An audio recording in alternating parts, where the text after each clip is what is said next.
Salut à tous, bienvenue sur Éclair TV pour votre émission du jeudi soir, bien évidemment. La feuille de match, on parlera bien sûr gros sous, mais aussi football, oui, puisque les deux vont de pair. On va parler de la liste, de la grille numéro 81 du Loto Foot 15, du Parion Sport Loto Foot 15. Il y a 500 000 euros à gagner, donc si pour peu que vous ayez les 14 bons pronostics. Et puis, c'est une grille que vous devriez valider avant dimanche 12 décembre prochain à 9h55, ici en heure locale. Avec moi, ce soir, la fine équipe avec Maître Pascal Bon. Bonsoir Maître. Bonsoir Rouni, bonsoir téléspectateurs. Bonne nouvelle pour vous, votre client Johan Laporta accusé d'acte de vandalisme sur un monument classé. Client très intéressant. Oui. Allez-vous plaider? Je vais plaider coupable, mais avec dispense de peine. Avec dispense de peine. Nous avons également avec nous Patrice Basile. Bonsoir Patrice. Bonsoir à tous, merci d'être là. Je suis heureux de retrouver mes camarades. Nous avons notre ami Guillaume Michaud qui est là également, qui a pris place. Un peu Neymar, hein? Ouais, un peu, de plus en plus. Un peu, sans les blessures. Hein? Voilà, bon, on espère que cette grille-là sera fructueuse. Ouais, mais elle est quand même assez compliquée. Ouais, on va en parler tout à l'heure. Et puis notre invité, Morgane Saint-Maximin, le capitaine de la solidarité scolaire. Bonsoir. C'est ça, bonsoir à tous, merci de m'avoir invité. Merci d'avoir accepté surtout. Ouais. Capitaine de la solidarité scolaire, on va rester avec vous quelques instants. La solidarité scolaire qui a été malheureusement, on dira, battue par l'US Sarre-Union le week-end dernier au 8e tour de la Coupe de France. J'imagine que cette défaite a un petit peu un goût amer pour vous. Bah, elle a un goût amer, c'est sûr. En tant que compétiteur, on aimerait toujours gagner. Après, on a fait face quand même à une équipe de Sarre-Union qui sait très bien jouer au foot. Et pour nous, je pense que ce qui a pêché un peu, ce serait le manque de compétition pour nous, le manque de rythme. On n'a pas beaucoup joué, on a joué que 3 matchs, je crois, dans l'année. On a fait face à une équipe qui a joué 12 matchs de championnat, sans compter les matchs de Coupe de France. Donc je pense que c'est à ce niveau qu'on a un peu pêché. Mais après, il n'y a pas de regret. J'allais vous poser la question, qu'est-ce qui vous a manqué? Mais vous avez effectivement répondu. Le foie ne vous a pas. Le foie aussi, c'était un facteur quand même assez négatif pour nous. Je crois qu'on a joué, il faisait 2 mais degrés. malgré tout, j'ai regardé les images, la SS a regardé dans les yeux cette équipe-là. Ouais, les 20 premières minutes, on était un peu acculés dans notre camp. Le temps de chercher le second souffle, c'était un peu compliqué. Et après, au fil de la rencontre, au fil du match, on a commencé à rentrer dans le match et malheureusement, on n'a pas concrétisé nos occasions. Mais justement, l'occasion de Raphaël Mirval, c'est pas le tournant de cette partie-là. Je pense que cette occasion peut changer complètement le match. Je pense qu'à ce moment-là, si on score, on prend confiance déjà nous, et l'équipe d'en face commence à douter. Et ça aurait été quand même un bel avantage pour nous, mais après, ça fait partie du foot. Et surtout au niveau, les occasions, il faut les concrétiser dès qu'on en a une demi, il faut la concrétiser. Vous lui en avez voulu à Raphaël Mirval? Non, pas du tout. C'est notre buteur. Il en a marqué, avant ce match, il avait marqué 5 buts sur 3 matchs effectués. Donc, non, je ne lui en veux pas. Ça fait partie du foot, il en marquera, il en ratera encore. Donc, non. La solidarité scolaire a quand même une belle armada cette saison. Enfin bon, si jamais on peut appeler ça saison, parce qu'on n'est pas sûr d'avoir une saison cette année. Je pense que 2021, on peut déjà mettre une croix sur le football en Guadeloupe, parce que je vois pas comment on peut avoir des matchs là d'ici la fin de l'année. Tout le monde a déjà la tête à Noël, n'est-ce pas? C'est ça, exactement. Nous, on espère réellement qu'il va reprendre le championnat. Vu l'effectif qu'on a, on a des joueurs quand même assez concernés. On a eu peut-être 3 recrues. C'est Marc Rose, Greg Gendré et Dimitri Saint-Louis. Donc après, le groupe n'a pas réellement changé, mais la dynamique que le coach impose aux entraînements, aux matchs, on prend plaisir à jouer. Et je pense que c'est tout cela qui fait que maintenant on est où on est aujourd'hui. On a changé de gardien également. Également, justement, Loïc Albon, il nous a renforcés aussi. Et Jean Bichara, il a arrêté? Jean Bichara, il a mis un peu, on va dire, sa carrière en stand-by. Et il est consultant de première. J'espère bien. Et pour l'instant, il joue pas avec nous. Et au niveau de recrues, 4. pas compter Albon. effectivement. Ouais. On a craint un moment que Albon aurait eu un peu de mal, puisque c'est quand même son premier match de haut niveau avec la Solidarité Scolaire. Il vient, je crois, transfuge du club sport à Saint-François. Exactement. Mais finalement, il s'en est bien tiré. Et Bon franchement, gardien. il m'étonne de jour en jour. Hein. Je ne le connaissais pas. Et quand je vois ses performances, même à l'entraînement, il ne rechigne pas, c'est un bosseur, il ne parle pas beaucoup. Je pense que c'est son seul défaut. Pour un gardien, il faut s'imposer. Mais c'est un bosseur. Et franchement, ses performances m'étonnent énormément. Je ne connaissais pas. Messieurs, vous avez des questions peut-être à poser à notre invité Morgan Saint-Maximin. Un petit lien, Saint-Maximin, ça me dit quelque chose. Newcastle, par exemple, vous avez un lien de parenté avec Exactement. celui qui joue à Newcastle? Je pense que oui.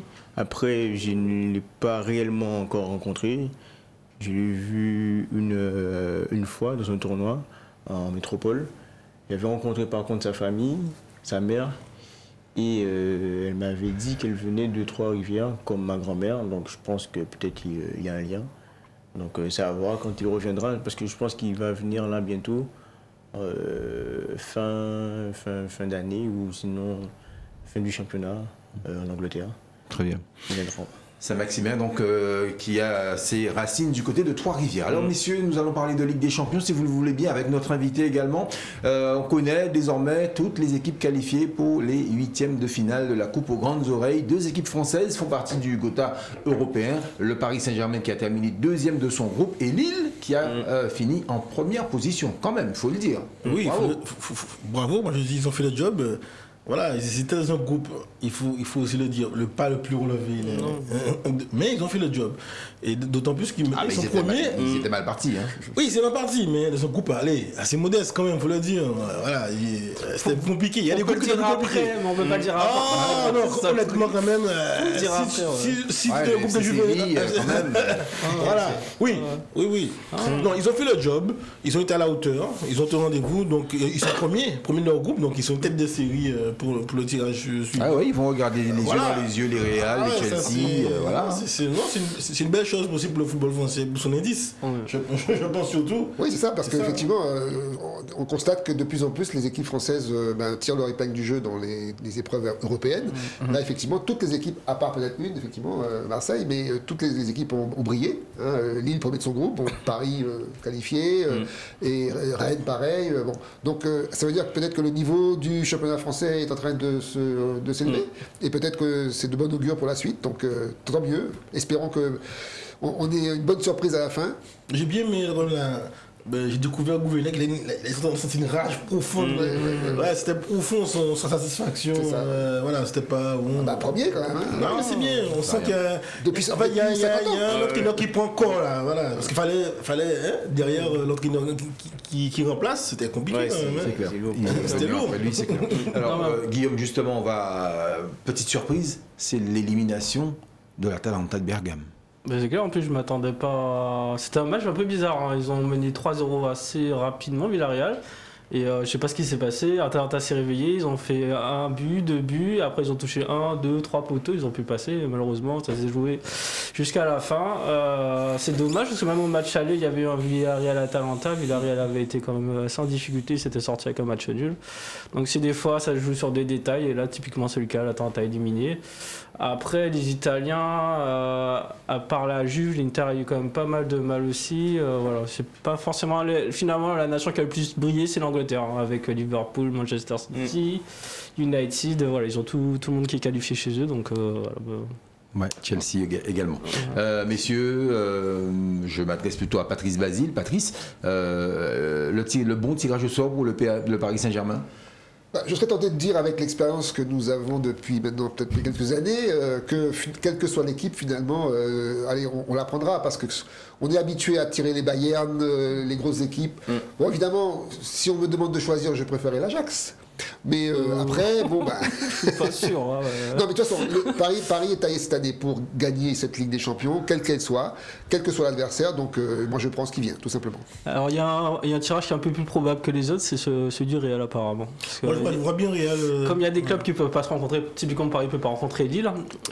C'est pareil, il y a des clubs anglais qui ont fini 2e, Chelsea, pour rencontrer les 3 Anglais. Et en fait, avec ce jeu des chances, des pourcentages, il semblerait que ce soit le Real ou peut-être Liverpool. Voilà. Donc, Donc malheureusement pour Paris, ça ne sent pas très bien pour le moment. C'est sûr que c'est un gros morceau, ça c'est sûr. Dans tous les cas, ce sera une belle affiche à voir bien évidemment sur les antennes de nos confrères de Canal+, qui sont dépositaires de la Ligue des Champions. Nous parlions gros sous, puisque Ligue des Champions égale gros sous, nous parlons encore de gros sous avec la grille numéro 81 du Parion Sport, l'Autofoot 15. Elle va s'afficher dans quelques instants sur vos écrans. Il y a 14 rencontres à décrypter. Nous allons le faire tranquillement, tout cela. Paris Saint-Germain, Monaco, Strasbourg, Marseille, Rennes, Nice, Angers, Clermont, Metz, Lorient, 3 Bordeaux, Real Madrid, Atlético de Madrid, Betis, Séville, Real Sociedad, Osasuna, FC Barcelone. L'Eintracht de Francfort sera opposé au Bayer Leverkusen, Leicester à Newcastle, Crystal Palace à Everton, Hellas Vérone à l'Atalanta de Bergame, malheureux. Et puis l'Inter de Milan va affronter Cagliari, grille à valider avant dimanche 12 décembre à 9h55 ici en heure locale. C'est parti messieurs, on commence avec le premier de ces 14 rencontres, le Paris Saint-Germain qui accueille l'AS Monaco, donc Paris Saint-Germain-Monaco. Monaco qui reste sur 2 matchs sans défaite à Paris, mais j'ai presque envie de dire ça c'était avant, puisque cette année Monaco n'est pas bof. C'est un peu bof côté Monaco. C'est un peu bof, mais ça reste un match de prestige. Avec Monaco qui s'est un peu rassuré dans la dernière journée. Ils savent jouer au ballon, je l'ai dit. Kovac n'est jamais satisfait, toujours pour l'excellence. Moi, je vois un match quand même très ouvert. C'est vrai que Monaco aura peut-être la fatigue dans les jambes, peut-être parce qu'il aura peut-être un écart de 2 jours entre leur dernier match. Mais c'est vrai que maintenant qu'on connaît un peu comment fonctionne le PSG, il faut laisser passer la vague d'après mi-temps. Si le PSG déroule comme il démarre quasiment sans préchauffage, il ne faut pas laisser Mbappé dans les 5 premières minutes en général. Depuis quelques temps, il le fait à chaque fois. Entre la première et la 5e minute, il marque le premier but et ça casse tout direct. Si Monaco sait endiguer cette partie-là, on voit aussi qu'en deuxième période, on ne connaît plus le PSG. Il est beaucoup plus lent. Donc Monaco peut tirer son épingle du jeu, même à l'extérieur, avec ses joueurs qui se projettent bien. Non, je trouve que c'est un match qui peut donc être une victoire de Paris à domicile ou une victoire surprise de Monaco à l'extérieur. Je vous propose de regarder justement l'historique des rencontres entre les deux formations, une historique qui va s'afficher sur votre écran. 46 victoires pour Monaco, 32 pour le Paris Saint-Germain. Et il y a eu 27 matchs nuls. Mais c'était encore une fois avant. C'est vrai que Monaco a été très longtemps la bête noire du Paris Saint-Germain. Patrice Basile. Déjà, ça va être un match de gala. Ce qu'on appelle un match de gala, ça veut dire que c'est un match avec 2 équipes qui sont censées donner un super spectacle. Moi, je pense que PSG, après sa démonstration à Bruges, contre Bruges, semble avoir trouvé un petit équilibre au niveau de son jeu. Je pense que Mbappé, évidemment, en ce moment, il pète le feu, comme on dit. Messi, on retrouve ses sensations d'antan. Si le milieu de terrain, Wijnaldum et compagnie, sont sur le même registre que dans le match de mardi, ça devrait faire un PSG quand même assez redoutable. Et je pense qu'ils ont envie de gagner ce match parce que Monaco reste une équipe qui a toujours été un peu l'adversaire numéro 1, enfin, quand ils étaient effectivement au top. Et je pense qu'à Paris, ils ne voudront pas perdre ce match. Donc de toute façon, je mets PSG gagnant, forcément. Mais je pense qu'on aura la manière. Je pense qu'on aura un beau match, comme j'ai dit, un match spectaculaire. Donc PSG gagnant. Ouais, on peut s'attendre à une belle opposition, en sachant que Monaco, historiquement, il gagne assez souvent à Paris. Je crois que c'est une des équipes qui gagne le plus souvent au parc. En termes de dynamique, sur les 5 derniers matchs, il y a quand même 3 victoires et 2 nuls, dont des matchs assez probants contre Metz où ils l'ont emporté assez facilement 4-0. Et d'autre côté de Paris, depuis la défaite contre City, il y a une victoire contre Saint-Etienne, 2 nuls, et donc le fameux match en Coupe d'Europe où ils l'ont emporté assez facilement à Bruges. Moi, je pense que Paris va l'emporter parce que finalement, l'apport de Verratti au milieu est quand même assez important, même s'il ne fait pas forcément 90 minutes. Quand il est là, ça joue déjà un petit peu mieux. Et puis, le fait qu'il n'y ait pas Neymar, ça recentre un peu Messi, Mbappé. Finalement, ils jouent presque en 4-4-2. Et je trouve que ça leur va bien aux deux. En fait, donc, je vois plutôt Paris. Et Paris va, je pense, sortir un de ses meilleurs matchs de la saison contre Monaco, à mon avis. Alors, Morgane. Moi, je pense honnêtement le PSG. Monaco, c'est une équipe que j'apprécie. Je pense que c'est l'équipe que j'apprécie le plus en Ligue 1. Mais il faut le dire, on a en ce moment Kylian Mbappé qui est en feu. va faire face à son équipe formateur. Ça reste toujours un match assez spécial. Mais je pense que les Parisiens vont faire le job. Après la prestation justement face à Bruges, je pense qu'ils auront trouvé à peu près une identité de jeu. Et moi, je miserais plus sur le PSG. Morgan va donc miser également sur le PSG. On va voir tout ça en fin d'émission, bien évidemment. On aura la synthèse des pronostics de toutes les personnes, bien sûr, qui sont sur ce plateau. Alors, messieurs, match numéro 2, nous partons dans l'Est de la France, à Strasbourg. Strasbourg qui accueille Marseille. Regardez cela, historique des rencontres entre ces deux formations, strasbourgeois et marseillais, largement à l'avantage de Marseille. Marseille qui mène 47 victoires à 27. Il y a eu 30 matchs nuls. Strasbourg n'a plus battu Marseille, il faut le savoir, depuis le 9 avril 2005. Depuis 3 matchs, Marseille, cela dit, ne marque pas plus d'un but par match, alors que les Strasbourgeois, c'est 12 buts inscrits au cours des 5 dernières sorties strasbourgeoises. Là, c'est là que je vois, moi, le match ouvert et le pronostic ouvert à Maître Pascal Bon, qui aime bien voir le PSG perdre. Pour le coup, moi, je vois bien Marseille trébucher à Strasbourg, ou encore une victoire des Strasbourgeois, ou encore une victoire des Marseillais à l'extérieur. Voilà, je pense qu'on a les mêmes pronostics, pas forcément les mêmes raisons. Non mais vous nous inquiétez plus. On n'est plus inquiets, regardez le classement. C'est vrai. Mais c'est vrai qu'aujourd'hui, Strasbourg, la seule anomalie dans cette région, c'est qu'il n'est pas la mer, l'océan. Ouais. Tant les vagues déferlent de cette belle équipe. Je l'ai dit même à mes amis à qui veulent l'entendre, je l'ai suivi, j'ai un peu suivi la pré-saison. Il y a un projet de club solide. Il y a des apports, Gamero et les joueurs qui sont vraiment à la hauteur de leur recrutement.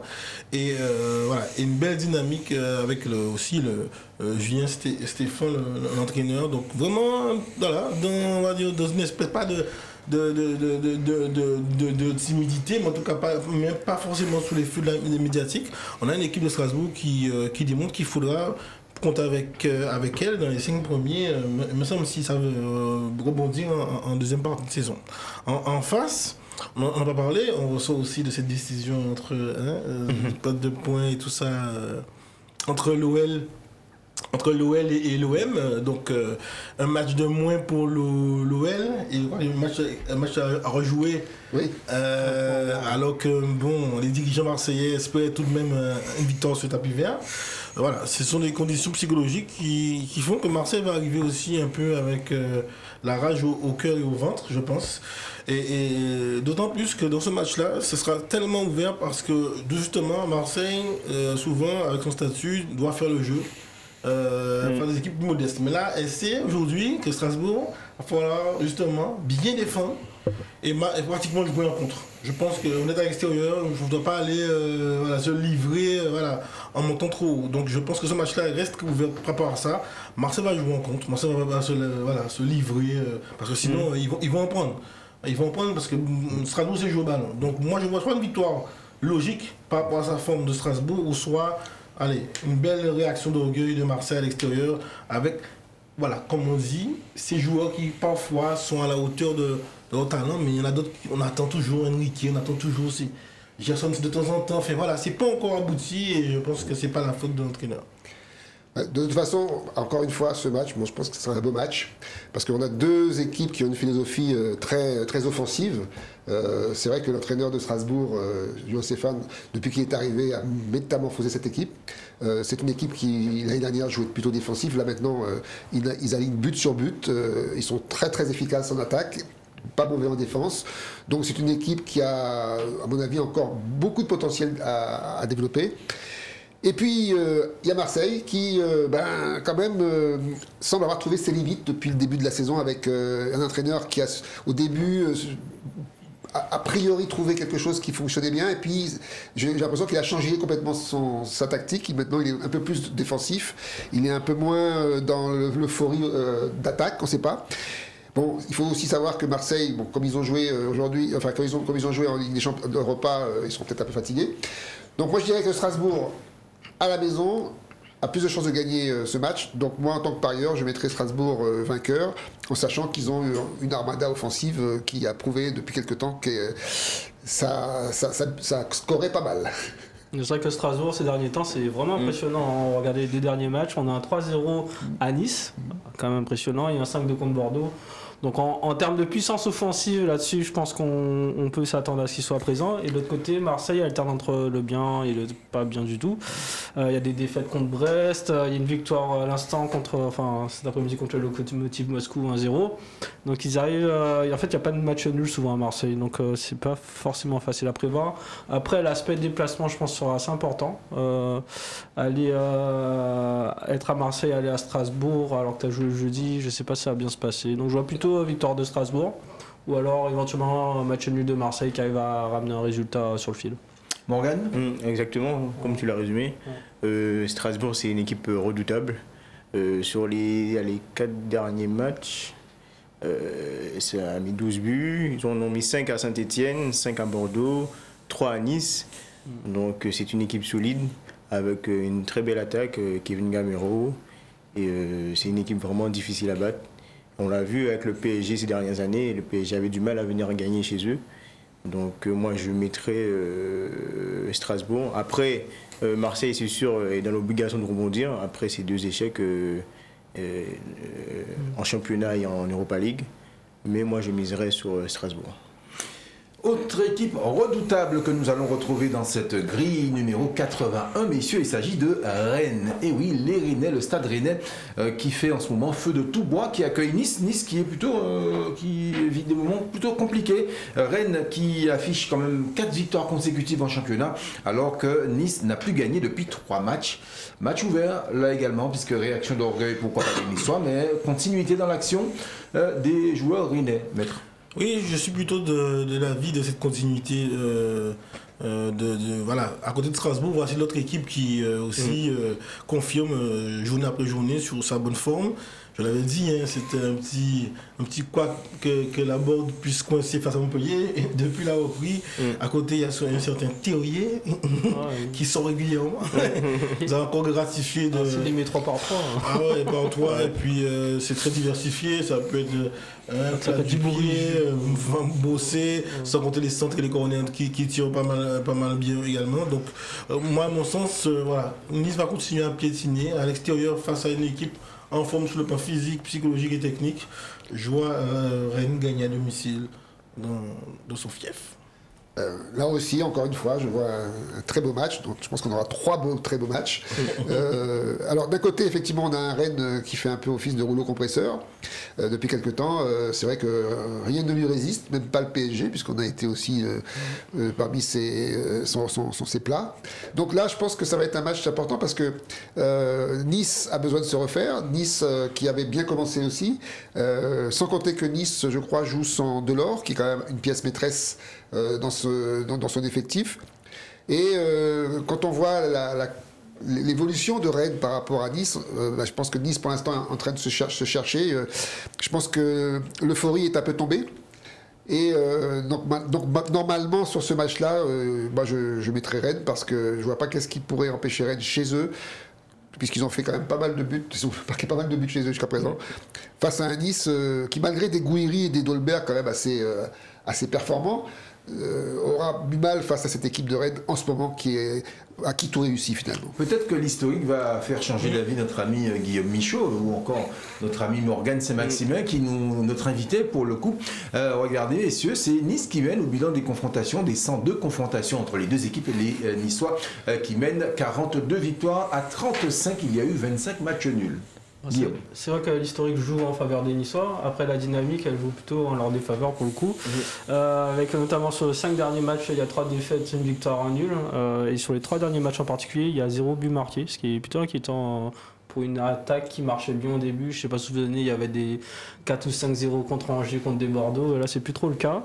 Et Rennes, Rennes, on en a déjà parlé, c'est un rouleau compresseur. Après, sur les 5 derniers matchs, toutes compétitions confondues, attention, il y a des défaites contre Lille. Alors Lille qui est en forme, donc ça peut s'expliquer. Et un match nul contre Vitesse Arnhem à domicile. Donc ils sont pas non plus imbattables. Donc là-dessus, je vais quand même jouer la couverture, avec victoire de Rennes qui est, je pense, favori. Et éventuellement un nul de Nice qui peuvent jouer en défense et réussir à obtenir un résultat, je pense, de cette manière-là. Morgane ? Ces dernières années, on est toujours resté sur notre fin avec le Stade Rennais. On a toujours cru qu'ils pouvaient monter de niveau. Et cette année, je pense qu'ils ont le groupe pour. Je pense qu'ils voudront assurer leur deuxième place. Et après, il y a Nice qui peut-être voudra un sursaut d'orgueil, voudra faire un résultat chez eux. Mais je pense que le Stade Rennais reste le favori et moi je mettrai Rennes. Il mettra Rennes. Match suivant, on est déjà au match numéro 4, messieurs. Il s'agit de Angers-Clermont. Alors je me réserve le droit de ne pas le dire, mais je pense que M. Basile va qualifier ce match de match blanc. Je sais pourquoi. Angers-Clermont, messieurs. Clermont n'a gagné que 3 fois justement à Angers en 13 déplacements. Regardez l'historique. Ça peut peut-être vous aider à vous faire une idée sur cette confrontation à venir, cette 26e confrontation, 27e plutôt confrontation entre Angevin et Clermontois. Il y a 10 victoires donc pour Angers, 9 pour Clermont et 7 matchs nuls. Maître Pascal Bon. Alors, c'est vrai que c'est l'occasion de dire que personne n'en a parlé, mais la grille de la semaine dernière était très compliquée. On l'a vu dans les résultats. On a eu des surprises. Alors, ce serait peut-être ce match-là sur lequel qui peut défier la logique. Moi, je vois bien quand même le 8e contre le 18e. Il y a un écart suffisant pour que. Et puis, il y a les certitudes de jeu. On voit bien quand même que. Bon, après, contre les gros, Angers a coincé contre Monaco. Bon, mais de rang, Reims encore dernièrement, Angers sait jouer au ballon et c'est l'emporter. Donc, à domicile, contre la modeste équipe de Clermont, je l'ai dit, qui fait partie des équipes 3 points pour l'instant. Pour moi, je n'ai même pas mis de couverture partielle. Pour moi, c'est un match où l'Angers devait l'emporter. L'occasion on est pour moi de signaler qu'à partir de 2024, nous passons à 18 clubs. À Ligue 2 À Ligue 2 aussi. À Ligue 2, Ligue 1 Ligue 2, Ligue 2. Ligue 2. C'est Ligue 2, Ligue 2 pour l'instant. Ligue 2 pour l'instant. Ouais. Et après, ça viendra, forcément. Voilà, donc victoire d'Angers à domicile. Alors, je ne qualifierai pas ce match de match off. Pourquoi? Parce que Un autre. j'aime bien Clermont depuis le début. Je trouve que Clermont est une équipe qui est enthousiaste. C'est une équipe modeste, hein, certes, mais ils ont une façon de jouer qui m'a toujours plu depuis le début. Ils ont eu des très bons résultats au début. Bon, c'est vrai que maintenant, ils s'essoufflent un peu. Ils ont malheureusement raté des matchs qu'ils auraient dû gagner. Donc, ils sont toujours capables de faire des choses sympathiques, de faire des résultats surprenants. Et je ne suis pas certain que ce match soit aussi fade que ça. Je pense que Clermont va défendre craquement ses chances face à Angers. Et que ça peut être peut-être un match, effectivement, qui laisse une petite surprise. Parce que je trouve, moi, franchement, que Clermont est une équipe courageuse. Ils sont prêts à se battre pour ne pas redescendre en Ligue 2. Et ça fait plaisir de voir ça parce qu'on sent vraiment qu'en plus il y a notre compatriote Tel qui est dans cette équipe. Jordan, voilà, et qui mérite vraiment de rester en Ligue 1. Donc je soutiens, je pense que Clermont peut faire la différence, donc je mettrai Clermont. Guillaume. C'est vrai que le match il paraît déséquilibré quand on regarde le classement et le nombre de points. Après, clairement en termes de dynamique, il y a 4 défaites en nul sur les 5 derniers matchs. Mais quand on regarde de plus près, en fait, c'est tout le temps des défaites avec un but d'écart seulement. C'est ça qui est dommage un peu à Clermont, c'est que par exemple à Nice ils menaient 1-0, ils sont fait rejoindre sur la fin, ils prennent 2 buts, c'est un peu dommage. Donc c'est un peu une équipe poisseuse, je ne miserais pas tout le temps sur eux. Et de l'autre côté, Angers, il y a 2 victoires, 2 nuls, 1 défaite, donc une équipe un peu de milieu de tableau. Donc allez, je pense qu'Angers aura la chance sur ce match-là de l'emporter, je les vois victorieux avec un petit 1-0. Morgan. Contrairement à toutes les équipes qui jouent le bas de tableau, c'est pas une équipe qui ferme le jeu. Elle joue au foot, l'équipe de Clermont. Et moi, je vois bien une victoire de cette équipe. Surtout, j'ai mon ami Jordan qui joue. Donc moi, j'aimerais bien une victoire de Clermont, donc je vais miser sur eux. Pour cette rencontre. On va miser sur Clermont pour cette rencontre. Le match numéro 5, ce sera le dernier match avant la première pause de cette émission. Il s'agit de Metz-Lorient. Metz qui était vaincu à domicile face à Lorient. Tenez-vous bien, messieurs, depuis le 9 mai 2015. Avant de passer au pronostic, regardez l'historique des rencontres entre ces deux formations. Vous allez voir. 10 victoires lorientaises, 7 pour Metz et 4 matchs nuls entre ces deux équipes. On peut dire que c'est... Allez, comme on dit en créole, c'est presque bita-bita. Exactement. Justement, c'est ce type de match qui est compliqué de pronostiquer, de ne pas s'emballer trop. Parce qu'on a des équipes qui sont peut-être sont à 3 points, dans le bas du classement, c'est même pas le ventre mou, c'est le bas du classement. Moi, moi je vois bien une belle réaction pourtant dans la dynamique. On parle de dynamique depuis quelques matchs de Lorient à l'extérieur. C'est vrai que Metz, voilà, c'est très très très modeste. Et peut-être que le titre est là pour le réclamer et pour le confirmer. La messe sera dite. Franchement, c'est compliqué. C'est quand même compliqué de voir des équipes comme Metz, comme Saint-Etienne, comme Bordeaux. C'était déjà la Ligue 2. C'est galère, en ce moment, c'est galère. Ah ouais, c'est galère, franchement. C'est pas prêt de s'arranger. Non, il est là, mon match bof. Ah, c'est Il est là, Metz-Lorient. Alors, c'est vrai que Metz, à la limite, est presque plus excitant que Lorient. Lorient n'a pas une seule victoire depuis mi-septembre. On a l'impression que les gars ils viennent sur le terrain, mais ils n'ont pas envie d'y être, quoi. Donc c'est ça mon problème avec Lorient, c'est qu'on ne sait pas ce qu'ils font là. On a l'impression que, alors, contrairement à Clermont par exemple, qui se bat, qui essaie tout pour essayer de gagner ces matchs, Lorient ils sont là, on verra bien. Et ça, je comprends pas. Sauf contre le Paris Saint-Germain ou Marseille. Là, ça, quand le PSG ou Marseille sont deux sorties, là, tout le monde veut les battre. Voilà. Après, ça retombe. Alors maintenant, Metz, ils ont quand même quelques fulgurances de temps en temps. C'est vrai qu'ils ont des Depréville, des Henguet qui sont quand même assez adroits devant le but. Donc chez eux, je pense quand même qu'ils vont battre Lorient parce que je vois pas qu'est-ce que Lorient, à part un match nul éventuellement, pourrait aller chercher à Metz qui cherche des points pour pas descendre. Et aujourd'hui, c'est chaque match qui est important pour ne pas justement se retrouver à nouveau dans les fins fonds du classement. Donc pour moi, je mise sur Metz. Guillaume. Au niveau du classement à l'envers, les équipes elles sont pas mal, elles sont qui est deuxième, qui est quatrième. Non, plus sérieusement, à Lorient, les 5 derniers matchs un but marqué, 8 buts encaissés, donc ils n'ont pas gagné depuis septembre. Ça va être compliqué. Et de l'autre côté, c'est compliqué aussi. 5 buts marqués, 10 buts encaissés sur les 5 derniers matchs, 2 nuls, 1 victoire, 2 défaites. En sachant que les 2 derniers matchs, il y a une défaite 3-1 contre Montpellier à domicile et un lourd revers à Monaco 4-0. Je pense que le 4-0, il a fait mal. Et comme toutes les séries doivent s'achever à un moment donné, je vois bien Lorient faire le coup à Metz, quoi. Parce que Metz pas si costaud à domicile. Donc Lorient, je pense qu'ils vont mettre plein la vue pour ce match-là. 1-0 à l'extérieur. Allez Morgane pour conclure. Le 19e face au 16e. Moi je pense que ça restera un match fermé. Aucune des équipes ne voudra perdre de points. Et moi je vois un match nul pour cette rencontre. Match nul pour cette rencontre et ce sera donc la dernière rencontre de cette première partie. On se retrouve dans quelques instants et promis, je vous emmène faire quelques courses à 3.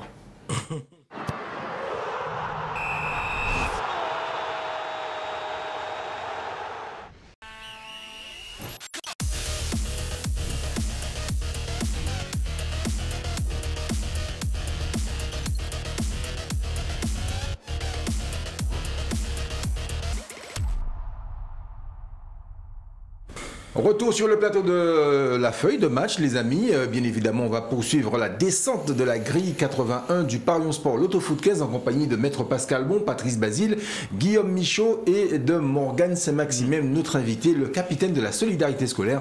Je rappelle que les solidaires ont disputé le week-end dernier le 8e tour de la Coupe de France. Malheureusement, ils ont échoué face à l'équipe de l'US Sarre-Union, une équipe alsacienne. Je vous avais promis un petit voyage du côté de Troyes. Et ça y est, on va partir à Troyes pour le match suivant. C'est déjà le match numéro 6 entre Troyes et Bordeaux. 5 matchs sans défaite pour Bordeaux face à Troyes. Mais Bordeaux reste sur une série de 5 matchs sans victoire en championnat. Regardez également l'infographie sur l'historique des rencontres entre les deux formations. Il y en a eu 21. Ce sont quand même les Bordelais qui mènent largement 11-6. Il y a eu 4 matchs nuls entre les deux équipes. Ben oui, moi je pense que Bordeaux ne viendra pas faire ses courses en tout cas à 3. Je pense que cette équipe de Troyes est justement sur une bonne dynamique et qu'elle va la poursuivre à domicile face à Bordeaux.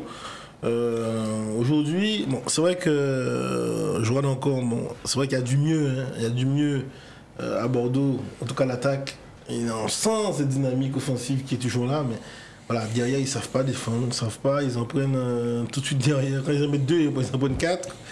Quand ils en prennent une, ils en prennent 2. Donc c'est vrai que c'est compliqué. Et, voici une équipe, même si on est dans le ventre mou, on est quand même le 15e et presque l'avant-dernier ou le dernier, il va falloir compter sur sur les Troyens aussi, pour pouvoir poursuivre. Ils ont un bon petit jeu aussi, qui permettent de se faire respecter à domicile. Donc victoire pour moi aussi de 3 à domicile. Cette semaine, donc, on a 2 matchs bof pour le prix d'un, puisque je mettrai également celui-là en bof. Alors moi, effectivement, je m'arrête un tout petit peu sur Bordeaux parce que je me suis rendu compte que Bordeaux, en fait, avait une excellente attaque, puisqu'ils ont 26 buts.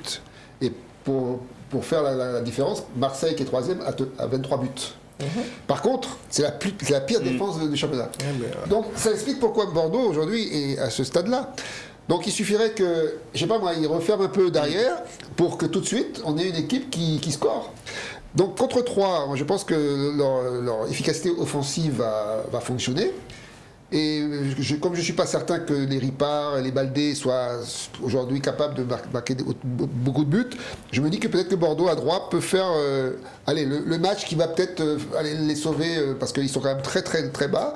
Et si ça continue comme ça, effectivement, comme dit le Sainté, malheureux vaincu. Donc je pense que Bordeaux sur ce match-là ils vont gagner parce que 3 aujourd'hui a vraiment montré ses limites depuis quelques temps et là franchement je vois pas qu'est-ce qui pourrait les sauver. C'est vrai que 3 c'est typiquement une équipe de bas de classement, on les attend être dans le wagon ou pas loin du wagon qui descend. Sur les 5 dernières rencontres de 3, il y a 4 défaites quand même, une victoire. Il y a seulement 3 buts marqués, donc c'est pas une attaque qu'on va qualifier de foudroyante. Et de l'autre côté, c'est vrai que Bordeaux, ils n'ont aucune victoire sur ces 5 derniers matchs, il y a 2 nuls, 3 défaites, mais par contre il y a 10 buts marqués. Et 15 buts encaissés, donc c'est vrai que défensivement ça le fait pas. Mais à l'extérieur, je les ai bien aimés contre Lyon, le match du week-end dernier. Mentalement, ils étaient pas mal et je pense qu'ils peuvent accrocher quelque chose à 3. En sachant qu'eux aussi, ils luttent comme pour le maintien. Donc le nul est très probable, voire une victoire des Bordelais pour moi. C'est ça. Mais, pareillement pour moi. Bordeaux, c'est une équipe quand même qui marque beaucoup de buts. Elle encaisse aussi beaucoup. Défensivement, c'est assez fébrile. Je pense que s'ils resserrent un peu, comme l'a dit Patrick, la défense, et ils arrivent à marquer 1 ou 2 buts, je pense que ça peut le faire à 3. Donc moi je miserais sur une victoire de Bordeaux. Nous partons désormais, messieurs, en Espagne pour le match numéro 7. Il opposera le Real de Madrid à l'un de ses principaux rivaux, puisqu'on sait qu'il y a le Barça, mais il y a aussi l'Atlético de Madrid, les Colchoneros, les matelassiers. Le Real n'a plus perdu face à son rival depuis le 10 mai 2017. Et oui, depuis maintenant 9 rencontres de championnat. Pas de défaite pour le Real face aux Colchoneros de Diego Simeone. Regardez encore une fois l'historique des rencontres entre ces deux équipes madrilènes. Vous allez voir qu'elles se sont affrontées 153 fois pour 78 victoires du Real Madrid, 48 matchs nuls et seulement 27 victoires pour les Colchoneros. Bon, moi je vois pas en tout cas l'Atlético l'emporter du côté du Real. En tout cas, en attendant un Paris FC PSG, voilà, voici un match de rang et de classe madrilène, entre madrilène, et c'est vrai que et madrilène, non, c'est un match qui est intéressant parce que d'un côté, on a un solide leader qui n'a pas forcément la pression, 10 points d'écart avec son opposant du jour, c'est quand même confortable, et puis il y a du jeu. Si c'est pas Vinicius ou Benzema, maintenant on a notre Allemand qui est revenu à son niveau que je connaissais, Kroos, je connaissais en Allemagne. Voilà celui que j'aimais voir en Allemagne.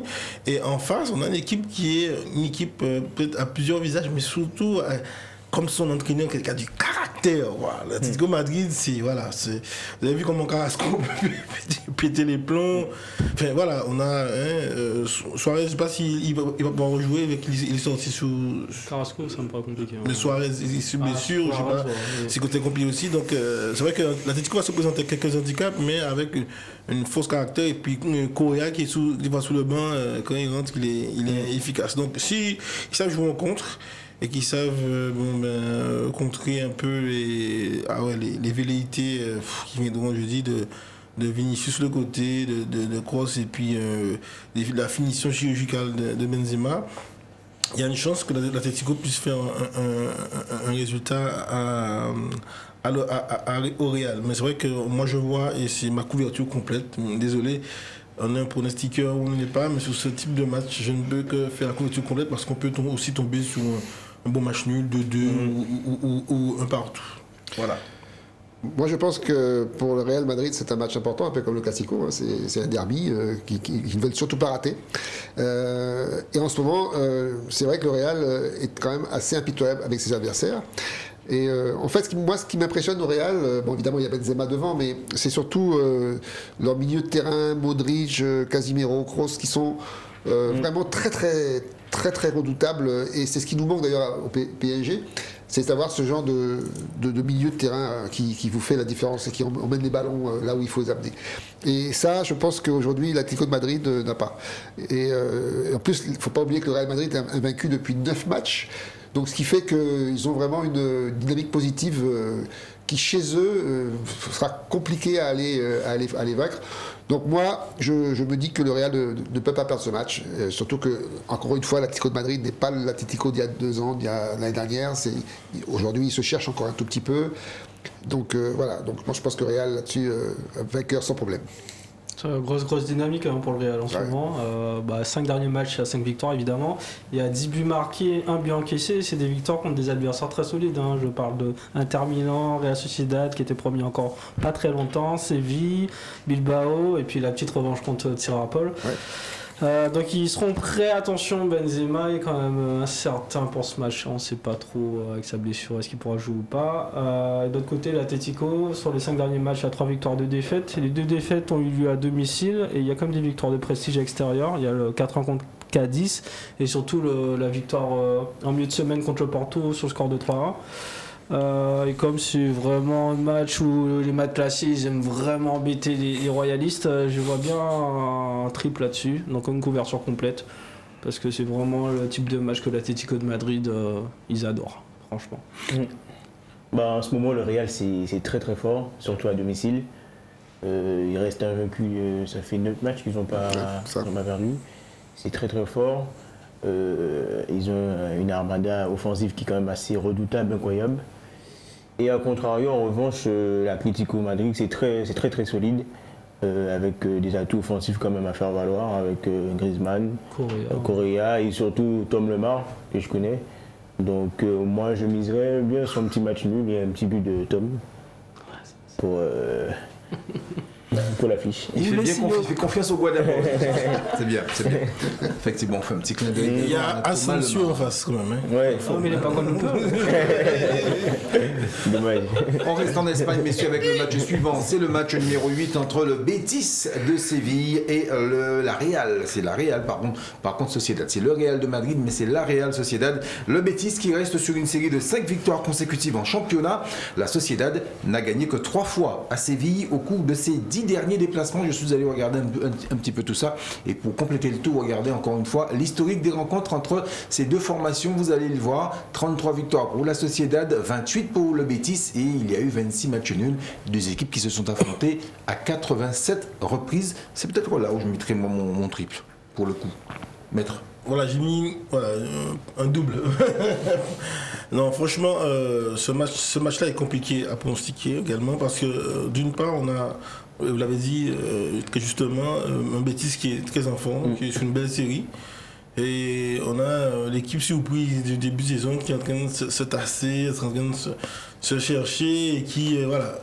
Et pourtant, on est entre le 3e et le 5e du championnat. Il n'y a qu'un point qui les sépare. Donc, c'est pas comme s'il y avait un écart, pour l'instant, en tout cas, au niveau des résultats de niveau, voilà, qui pourrait attester d'une victoire nette d'une équipe sous les deux. Donc, c'est pour ça que j'ai mis quand même une petite prime à domicile pour le Betis, victoire du Betis. Avec Fekir, plus ou moins avec ses comparses qui sont assez en forme. Je vois bien quand même une Sociedad peut-être arracher le match nul. Peut-être pas la victoire, mais le match nul. Ben, là encore, je me fie, si tu veux, à l'évolution des deux équipes. On voit un Betis-Séville qui commence à prendre de l'importance dans son championnat, alors qu'on ne l'attendait pas à ce niveau-là. On voit un Real Sociedad qui avait bien commencé, mais qui finalement commence un petit peu à se tasser. Donc, je dirais que la dynamique va plutôt dans le sens du Betis, alors que le Real Sociedad rentre un peu dans le rang. Donc, si on suit cette logique, on va dire que jouant chez eux, devant leur public, le Betis-Séville est censé prendre le dessus sur Real Sociedad. Mais effectivement, sur ce genre de match, tout reste possible. Donc moi, j'ai choisi effectivement de parier sur la victoire à l'extérieur ou à domicile pour ne pas prendre de risque avec Betis. Mais je pense quand même que le Betis Séville aujourd'hui, de plus en plus, va monter en pression et devrait rester sur le podium à la fin du championnat. Guillaume, alors il fait beau sur le Betis, beau sur la Real. Plein soleil en Andalousie, Betis Séville sur les 5 derniers matchs, c'est 5 victoires comme le Real Madrid tout simplement. Et on a notamment 13 buts marqués, 1 but encaissé, donc statistiquement ça dit lourd. Mais en regardant dans le détail, attention, on a quand même des équipes du milieu de tableau, des Elche, des Levante. Je peux me rajouter Barcelone comme équipe milieu de tableau, je pense. Et du côté Real Sociedad, on a eu des matchs un peu plus compliqués. Il y a des défaites contre le Real, des défaites en coupe ou contre Espanyol Barcelone. Donc ils sont pas forcément sur une bonne dynamique, mais en termes d'effectifs, de talent, on aura un match équilibré, je pense. Donc je suis parti sur un match nul. Et peut-être une victoire du Betis Séville, qui est un peu mon équipe coup de cœur en Espagne. J'aime bien les voir jouer, c'est agréable, avec notamment des William Carvalho, des Nabil Fekir, voilà, et puis des petits anciens joueurs aussi comme Kroakin, qui me font plaisir quand ils peuvent jouer. Donc voilà, victoire à domicile au match nul. C'est ça. Après le Real, c'est l'équipe du moment, le Betis Séville, qui reste sur 5 matchs invaincus. Et ils vont faire face à une équipe de la Real Sociedad qui voudra, elle, monter sur le podium, qui voudra faire un résultat chez eux. Donc je miserai sur un match nul pour ce match, avec 2 équipes qui voudront jouer, qui voudront gagner ce match. Et je mise sur un match nul. Autre rencontre espagnole, il s'agit de la rencontre numéro 9 entre Osasuna Pampelune et le FC Barcelone, monument en péril. Le Barça qui a remporté ses 2 derniers matchs face à Osasuna, mais attention, c'est un match à 6 points. Les Barcelonais, bien évidemment, qui sont, en tout cas Osasuna, s'ils gagnent ce match-là, passent devant son note du jour, et ça peut valoir tout son pesant d'or. Mais en tout cas, je suis persuadé que quand on regarde l'historique des rencontres entre les 2 formations, il n'y a pas photo, n'est-ce pas? Merci Bruno, regarde ça. Allez, 76 confrontations, 44 victoires du FC Barcelone, 16 pour Osasuna et seulement 16 matchs nuls, messieurs, mais j'ai envie de dire, ça c'était avant, maintenant le Barça n'est plus. Voilà. Le roi est mort et pas vive le roi. Qui l'eût cru qu'on aurait lu ce soir le 7e contre le 10e, avec seulement 3 points qui séparent le Barça de cette équipe dont je vous parle depuis quelques semaines. Je vous ai dit, il faut qu'on connaisse un petit peu Osasuna, ça joue. Bon, ils n'ont pas réussi à l'emporter face à Levante, mais en tout cas, on a. Moi, je commence à les connaître. Le milieu de terrain est plus intéressant que les attaques, parce qu'il y a qui en attaque, mais il y a Ruben Garcia et un autre milieu qui sont assez remuants, que j'aime bien voir jouer. Attention quand même à Osasuna à domicile. C'est vrai que le titre le dit. Allez. Maintenant que c'est fait, on est éliminé, on est quand même repêché en Ligue Europa. Voilà, Xavi quand même, il a eu des mots assez forts pour le match.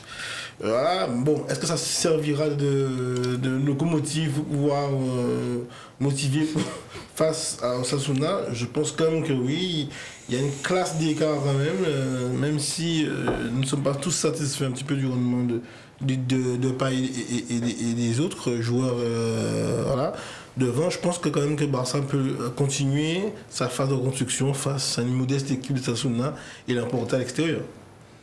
Oui, je suis un peu de l'avis de Pascal.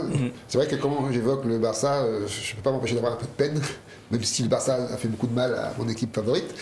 Mais c'est vrai que c'est difficile de les voir traîner leur peine en milieu de championnat comme ça, et de voir à quel niveau ils sont arrivés. Parce que de ne pas participer au 8e de finale de la Ligue des Champions, je crois que c'est jamais arrivé quasiment depuis des années et des années. Alors, maintenant, pour ce match-là en particulier, Osasuna, c'est vrai, avait fait des bons débuts, commence un petit peu à stagner. Et je pense que le Barça, effectivement, qui est en pleine reconstruction, avec un Xavi motivé, qui a un énorme chantier devant lui, faut bien dire ça.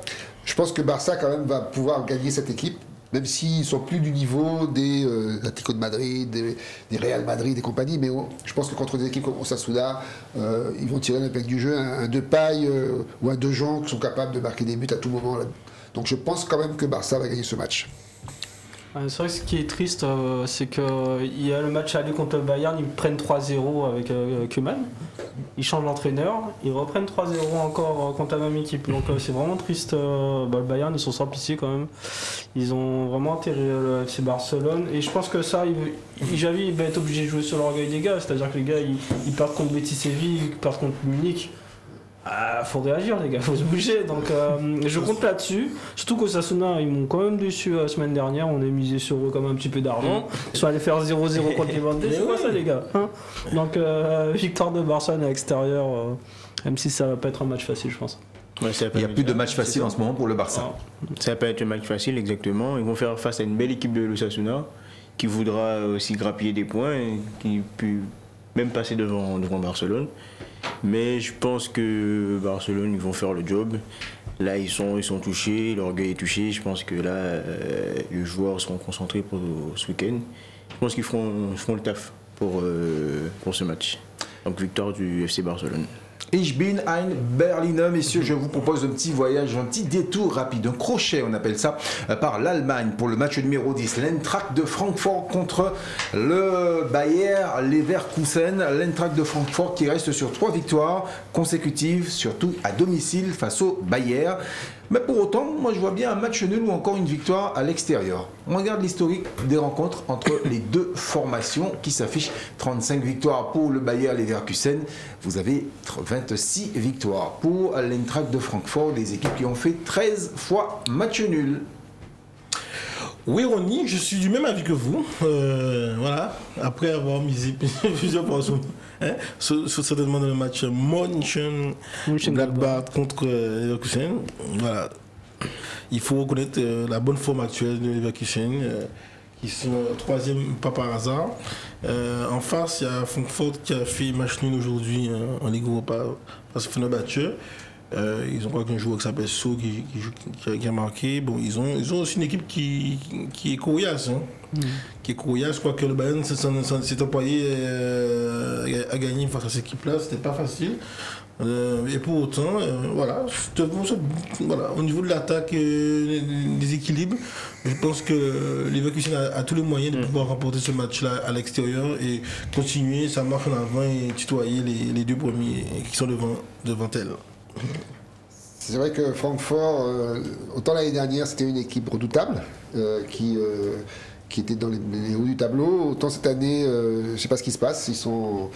Ils ont un problème. Ils sont 12e. Et c'est vrai que les Leverkusen, par contre, même s'ils sont irréguliers, ils sont à 6 victoires en cours. Donc ils ont quand même un bon parcours derrière eux. Je crois qu'ils ont mis 7 buts contre le dernier la fois dernière. Donc ils sont également sur une pente ascendante. Et c'est vrai que sur ce match-là, de toute façon, en Allemagne, tout est possible. Quand je vois Mönchengladbach, la pilée qu'ils se sont pris la semaine dernière, alors que personne ne s'attendait à ça. Moi-même, je les avais mis gagnants. Ils sont un peu en chien quand même. Ah oui, un peu, ouais. Donc là, je me dis, bon. J'avoue que là, pour le coup, ils sont un peu en chien quand même. Si on les aime bien, il y a un Guadeloupéen là-bas. C'est En plus, lui, il joue pas quasiment. Non, c'est ça le problème. C'est ce que disait Je comprends pas. L'un des meilleurs joueurs de l'équipe n'est pas sur. Donc c'est ça le problème, c'est qu'il y a un problème avec l'entraîneur aussi. Enfin bon, pour revenir encore à ce match Francfort-Leverkusen, normalement Leverkusen devrait gagner, mais je préfère assurer avec un triple parce que peut-être que c'est là qu'on fait la différence sur la grille, la surprise à laquelle on ne s'attendait pas. Et voilà, bon, moi je préfère assurer sur un triple, puisque pour l'instant, les autres résultats, j'avais de bonnes assurances, donc là-dessus, je mets mon triple, voilà, tranquille. Ouais, attention à Francfort, hein, c'est pas des soucis. Sur les 5 derniers matchs, il y a quand même 3 victoires. Un nul, une défaite, attention. La défaite ayant eu lieu à Hoffenheim, donc c'est quand même pas mal. De l'autre côté, Leverkusen, c'est chic, Patrick, c'est connu. Ils ont 4 victoires sur les derniers matchs et un magnifique 7-1 contre le Greuther Fürth. J'espère que je prononce bien. Donc là-dessus, Bayern Leverkusen, pour moi, ils sont vraiment favoris. Je vois s'imposer sans trop se prendre la tête contre Francfort. Morgan ?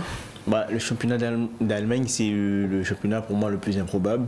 Le dernier peut battre le troisième. C'est bien, il a bien dit, parce que bon, le premier ne peut pas contre le dernier. Non. À part le Bayern c'est le même. À part le Bayern qui est monstrueux, le championnat d'Allemagne, franchement, c'est quand même assez aléatoire. Et moi, pour ce match-là, je vois bien un petit match nul. Après, je pense que ça va être un match assez ouvert. Bayer Leverkusen voudra conforter sa 3e place. Et l'Eintracht Francfort voudra aussi prendre des points. Donc, allez, je vais mettre un match nul.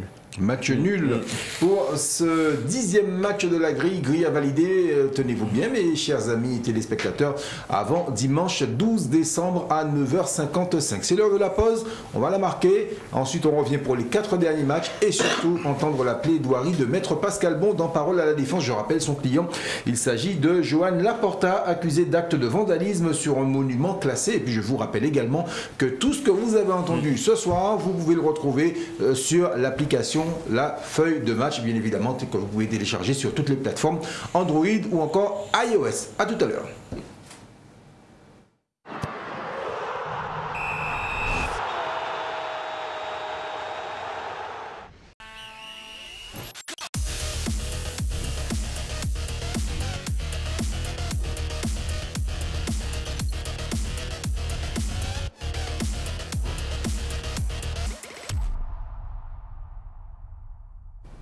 Voilà, nous y sommes, la toute dernière partie de l'émission Feuille de match avec les 4 derniers matchs à pronostiquer, mais également Parole à la Défense que vous allez retrouver en fin d'émission en compagnie de Maître Pascal Bon. Il est accompagné ce soir, comme d'habitude, j'ai envie de dire, de Patrice Basile, de Guillaume Michaud, titulaire indiscutable et indéboulonnable du poste, et puis notre invité ce soir, Morgane Saint-Maximin, le capitaine de la solidarité scolaire. Messieurs, 2 voyages lors de cette dernière partie, l'Angleterre et ensuite l'Italie. On va poser donc les valises de façon définitive dans la botte italienne. Le match numéro 11, Leicester-Newcastle, victoire impérative pour Newcastle comme la saison dernière, j'ai envie de dire, parce que les Magpies étaient allés s'imposer à Leicester.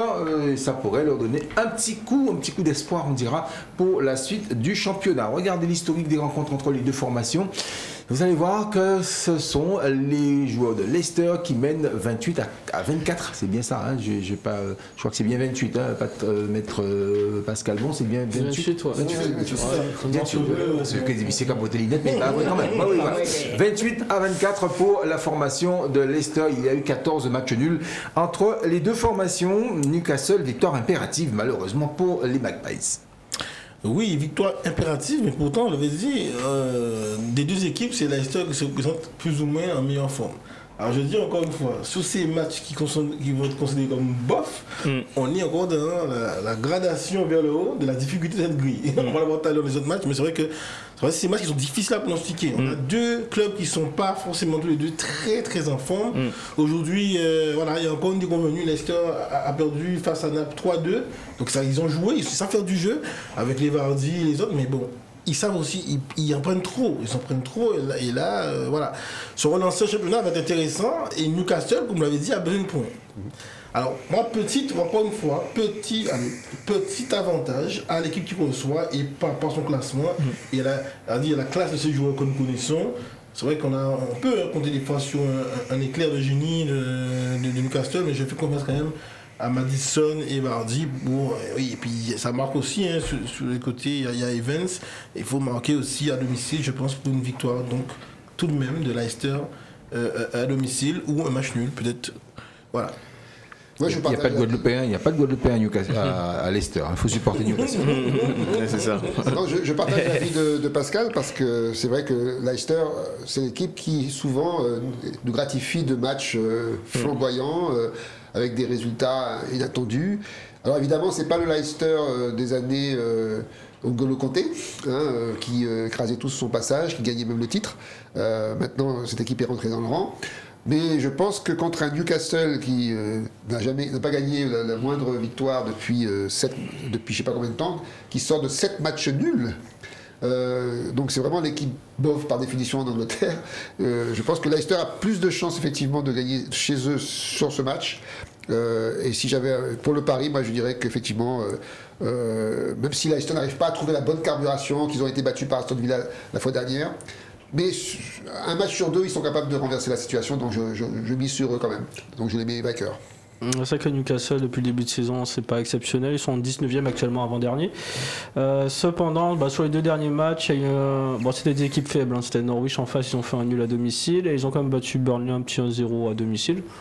Donc il y a de quoi espérer, en sachant qu'il y a beaucoup d'attentes vis-à-vis des investisseurs et nouveaux propriétaires du club. Donc voilà, il y a un petit peu de pression. Et puis Leicester, c'est une équipe un peu imprévisible, effectivement. Sur les 5 derniers matchs, il y a 2 victoires, 2 défaites, un nul. Mais malgré les défaites, des fois ils ont joué la semaine dernière à Aston Villa. J'ai vu le match, en fait c'était quand même assez intéressant dans le contenu. Et ils auraient très bien pu l'emporter ils l'ont perdu logiquement, mais voilà, c'est une équipe qui arrive à se créer d'occasion. Le seul point faible de Leicester, c'est qu'en fait ils avaient Wesley Fofana l'année dernière qui défendait extrêmement bien, il était très complémentaire avec les autres défenseurs. Cette année il est blessé malheureusement et ça se sent au niveau de la défense. Il y a 10 buts marqués, 10 buts encaissés sur les 5 derniers matchs. Donc là-dessus je vais quand même miser sur Leicester qui se débrouille bien à domicile. Mais ce sera un peu comme d'autres matchs qu'on a vus, ce sera pas un match facile à mon avis. Ouais, c'est clair. C'est ça, pareil que toi. Leicester, depuis 4-5 ans, c'est une équipe confirmée du championnat anglais. Ils ont des individualités comme Maddison, Vardy qui sont quand même à ne pas négliger. Et puis en face, on a Newcastle qui est quand même assez faible défensivement, qui se repose souvent sur Alan Saint-Maximin pour pouvoir espérer gagner un match. Moi, je miserais sur Leicester. Carrément. Après, c'est sûr que j'aimerais bien que Newcastle l'emporte par rapport à Alan, mais on va rester dans la logique du foot. Je pense que Leicester l'emportera. Match suivant, match numéro 12, direction Crystal Palace, l'équipe de notre ami Patrick Vieira qui accueille Everton. Crystal Palace n'a plus battu Everton depuis le 21 septembre 2014. Ça fait plus de 7 ans donc en championnat. Ça fait 13 matchs exactement d'invincibilité pour les Toffees face à cette équipe de Crystal Palace. Messieurs, victoire d'Everton logique, j'ai envie de dire, à l'extérieur. Oui, je pense comme vous qu'Everton va surfer sur sa belle victoire face à Arsenal. C'est quand même une victoire de rang, comme on dit. Face à ça, malgré les efforts et peut-être la technicité en puissance de Vieira, je ne sens pas que Crystal Palace capable de pouvoir rivaliser. Je vois bien une victoire donc d'Everton tout à l'extérieur face à Crystal Palace.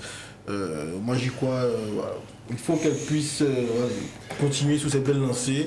Il y a des joueurs qui sont de qualité à Everton, donc moi je pense que ça le fera à l'extérieur. De toute façon, c'est un match très très compliqué à pronostiquer pareil. Donc d'un côté, on a Crystal Palace effectivement qui sort de 3 revers. Et malgré Patrick Vieira qui a repris les choses en main il n'y a pas longtemps, avec quelques bons succès à une époque contre, je crois, Arsenal. Depuis ça, on sent que l'équipe est retombée un peu dans ses travers d'antan. Et Everton, qui a battu Arsenal dernièrement aussi, qui a des velléités. Moi, je ne sais pas, je pense que quand même à un moment donné, Crystal Palace va se réveiller, va reprendre les choses en main. Et peut-être que ce match-là va être un peu un match déclic pour l'équipe de Patrick Vieira. Bon, encore une fois, moi je pense que c'est un match qui va se jouer un petit peu comme on jouait au dé. Hein, il va un but par-ci, un but par-là, peut-être un nul. Moi, j'aurais resté sur le nul. Je reste sur le nul sur ce match parce que franchement, pour moi, c'est également un autre match bof que de la grille. C'est vrai que je pense que c'est un des matchs les plus difficiles à pronostiquer en Angleterre, en tout cas sur cette grille-là. Au niveau d'Everton, sur les 5 derniers matchs, il y a 3 défaites, 1 nul, 1 victoire. Donc une victoire, la victoire c'est contre Arsenal avec le retour de leur international brésilien Richarlison qui a fait un très très gros match. Et de l'autre côté, Crystal Palace, c'est un peu le piège de Crystal justement. Sur les 5 derniers matchs, il y a 3 défaites consécutives contre Aston Villa, Leeds et Manchester United. Et là-dessus, je m'appuie uniquement sur les dynamiques des équipes actuelles. Hein. Le fait que Richarlison ait vraiment réussi en plus, un joueur d'orgueil, hein, typiquement. Ils sont un peu réveillés sur le match contre Arsenal. Je m'attends à ce qu'il réitère contre Crystal Palace. Donc je vois s'imposer à Londres. C'est ça. Everton, après la défaite, justement après la victoire face à Arsenal, je pense que là, ça a créé un déclic. Avant cette victoire, ils étaient plutôt en position défavorable. Là, cette victoire, je pense, va ramener un peu de dynamisme dans le groupe. Et comme tu l'as dit, Richarlison, c'est un joueur quand même assez incroyable. Et j'espère qu'il va réitérer sa prestation du week-end passé. Et je pense que Everton va quand même remporter ce match pour cette rencontre.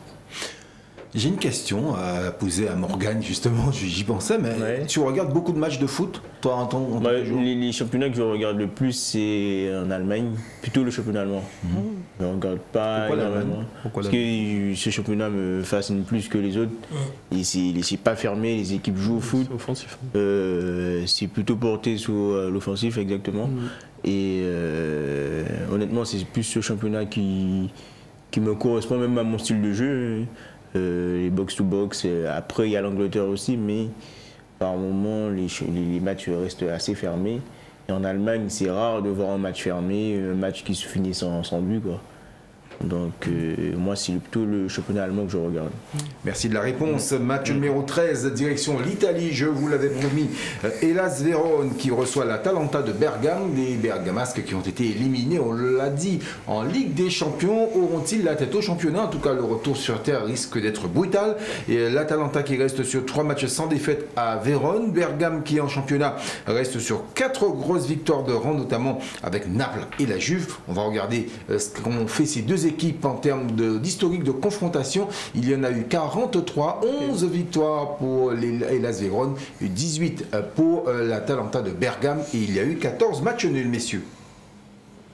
Oui, c'est vrai, voici un match en Italie qui sera très ouvert parce que on en rigolait au début du championnat, mais c'est vrai que face à notre humour, c'était Hellas Vérone qui n'est pas facile à prendre ni à domicile extérieur. On a un Giovanni, L'Argentin, le Simeone, Ah, le c'est Simeone qui est assez efficace. Et j'aime bien l'autre côté aussi. Bon, de l'autre côté, on a Malinowski, on a Muriel, on a Zapata. Donc voilà, donc on a un match qui est très très ouvert. Moi, je vois pas de match dans en Italie, mais je vois un Hellas bien joué en compte. Et ils sont assez coriaces. Ou bien l'Atalanta qui sort fait un petit peu la santé. Donc je vois soit une victoire à l'extérieur d'Atalanta ou le petit Simeone voilà, et les siens gagnent à domicile. Je suis un peu d'accord. C'est vrai que Hellas Vérone est une équipe qui a montré des qualités dont on ne se doutait pas au début du championnat. C'est vrai qu'ils ont fait des résultats surprenants souvent. Dernièrement, je sais qu'ils ont été joués à Venise et ils sont remontés 3 buts. Ils étaient menés 3-0, ils ont remonté à 4-3. Ça veut dire qu'ils ont quand même un sacré potentiel. Entre parenthèses, Venise, j'avais vu un reportage sur ce stade. Ça se passe au milieu de l'eau. Enfin, ils ont un stade au milieu de l'eau. Ah ouais. C'est impressionnant. Ils y vont au bateau. Bah après, la défense prend l'eau, c'est normal. Hein, forcément, ils prennent pas de but, hein. Elle était bonne, j'avoue, elle était bonne. Et de l'autre côté, on a Atalanta qui a de très bons résultats en ce moment, puisqu'ils ont battu Naples, donc qui n'est plus premier du coup. Et pour battre Naples, il faut quand même se lever tôt. Ils ont 8 victoires consécutives. Bon, même si en Europa, en Champions League, ils ont pris le bouillon. Mais c'est vrai qu'en Serie A, ils sont très très redoutables. Donc ça va être un match très très très serré, très serré. Et moi, je sais pas, je vais mettre ou Vérone ou Atalanta. Parce que moi, je n'ai pas d'avis particulier là-dessus. Voilà. Le cœur balance. Ouais, sur l'Atalanta, c'est vrai que c'est une équipe qu'on adore voir jouer de manière générale. Sur les 5 derniers matchs, hormis le match qui s'est fini tout à l'heure, il y a eu 4 victoires nuls et puis c'est des victoires contre des équipes très bien classées. On parlait de Naples, mais aussi la Juve qui l'ont emporté quand même à Turin 1-0. Donc équipe très costaud avec des Malinowski, on parlait de Pasalic, je sais plus quel match il a marqué 3 buts, Zapata il a encore marqué tout à l'heure, et puis ils ont même des remplaçants qui sont plus que pas mal, des Muriel, des Malen, etc. Et de l'autre côté, les Hellas, une équipe que j'ai un peu suivie en début de saison, ils avaient affronté quelques gros, et souvent, même avec des défaites, ils s'en sortaient quand même assez bien dans le jeu, avec Giovanni Simeone, il y a d'autres joueurs intéressants dont le nom m'échappe, mais c'est une équipe... qui finira sûrement dans la première partie du tableau, et donc je me dis qu'il pourrait très bien faire un match nul, même prolifique, hein. J'ai eu des 4-4 la semaine dernière, on pourrait très bien avoir un 3-3 ou un 4-4 entre l'Atalanta qui a quand même marqué 16 buts sur les derniers matchs, sur les 5 derniers matchs, donc attention, match offensif en perspective pour moi. Donc le nul ou la victoire de l'Atalanta? Pour le coup, pour moi, c'est un match compliqué à pronostiquer. On a l'Hellas Vérone qui, cette saison, est quand même plutôt joueuse, une équipe joueuse, avec l'attaquant Simeone, qui est quand même assez redoutable devant le but. Et en face, on a l'Atalanta Bergame, qui possède quand même une armada offensive quand même à ne pas négliger. Les Zapata, les Muriel, et qui depuis 2 saisons quand même est présente dans le championnat italien. Donc si je vais plutôt sur la dynamique de l'Hellas Vérone, je mettrai un petit billet sur l'Hellas Vérone et pour ce match. Petit billet sur Hellas Vérone, hélas, sur ce match. Match numéro 14, les amis, dernier match de la grille. Je vous propose un certain Inter Milan Cagliari. L'Inter qui n'a plus perdu face à Cagliari depuis le 1er mars 2019. Les Milanais qui restent sur 5 victoires d'affilée, toutes compétitions confondues face à cette formation. Regardez également l'historique des rencontres entre ces deux équipes. Il y a eu 46 victoires pour l'Inter de Milan, 16 pour Cagliari et 30 matchs nuls. Victoire de l'Inter. Oui, enfin, la grille se termine sur une assurance tout risque. Moi, je ne vois pas comment le relégable Cagliari, comme disait notre ami Cagliari, Bruno, pourrait faire donc effectivement illusion face à une équipe. Bon, elle n'est pas serbe, mais Dzeko, Brozovic et Perisic qui sont très très bien. Et puis, bon, Martinez devant et tout ça. Non, l'Inter est vraiment dans un beau tempo. Ils étaient un petit peu distancés en milieu de première partie de saison. Mais là, je pense qu'ils peuvent même dépasser au détour de ce week-end le Milan AC. Ils sont à un point du Milan AC en faisant un match sérieux. Voilà, je regarde encore le match un petit peu en Ligue des Champions. Bon, ils ont pris 2, mais ils ont quand même raté pas mal d'occasions. Et bon, personnellement, je suis pas sûr que Nicolas Barella mérite le carton rouge sur ce fait de jeu. Moi, je pense qu'il aurait pu prendre le carton jaune. Pourquoi lui, le rouge et l'autre? Non, franchement, je suis pas vraiment satisfait. Tant c'est un joueur qui pour moi compte à l'Inter, et je l'ai dit, avec Barella et en plus Martinez et Brozovic, et normalement l'Inter doit s'en sortir en seigneur, à la maison, en Milanais à la maison. Quand je vois ce genre de match qu'on peut appeler le choc des extrêmes, je me dis effectivement il n'y a pas photo comme on dit, mais je me rappelle que j'avais perdu les 14 à cause de Bayern, qui s'était fait battre par Mönchengladbach. Et je me dis, ça peut arriver. Hein, alors, moi, c'est le genre de match où je me dis, c'est vrai qu'on a un Inter Milan qui arrive contre Cagliari qui n'a rien à prouver, enfin qui n'a rien à proposer. Et peut-être qu'il peut y avoir aussi le phénomène de l'équipe qui sous-estime l'autre, qui joue sans vraiment, voilà, comme le PSG a quelquefois souvent joué contre des équipes comme ça. Et c'est là qu'on arrive à la surprise de la grille. Donc, bon, évidemment, je vais mettre vainqueur Inter Milan, mais je vais quand même mettre un petit nul à côté pour assurer le coup, parce qu'on ne sait jamais. Ça peut déboucher aussi sur une surprise. Parce que justement, quand une équipe est trop sûre d'elle, ça peut déraper, voilà, tout simplement. C'est vrai que je pense que l'Inter Milan est assez sûr d'elle, effectivement, mais je pense qu'ils ont raison, parce que sur les derniers matchs, en tout cas 4 derniers matchs de championnat, il n'y a que des victoires. Et il y a surtout 0 but encaissé, que ce soit contre la Roma, la Spezia, Venise ou d'autres équipes. Je me rappelle du match contre Napoli aussi, ils avaient été vraiment pas mal, même s'ils ont encaissé quelques buts. Et Cagliari, c'est l'équipe qui va venir donner ses 3 points, je pense, à l'Inter Milan. Donc ils vont voyager, ils vont laisser les 3 points, ils vont repartir chez eux tranquillement. Ils n'ont aucune victoire sur les 5 derniers matchs. On est affronté des équipes très moyennes comme Torino, Salernitana. Voilà, ils auraient normalement dû récupérer quelques points sur ces matchs-là, et au moins 3 points, mais il n'y a que des nuls. Donc voilà, victoire de Milan à domicile, Inter. Ouais, il a tout résumé. Hein. Moi, c'est sans aucun doute, c'est le match où j'ai pas de difficulté à pronostiquer. Il y a l'Inter Milan qui a 1 point du Milan, qui voudra passer devant le Milan. Je pense que les mecs seront concentrés pour faire le job ce week-end. Donc je mise sur l'Inter Milan sans aucun problème. L'Inter de Milan, donc, qui a les largesses des pronostics on dira de l'unanimité, hein, donc des personnes présentes sur ce plateau. Les amis, tout cela va être compilé et on va vous proposer tout à l'heure la grille que vous devriez valider dimanche avant 9h55.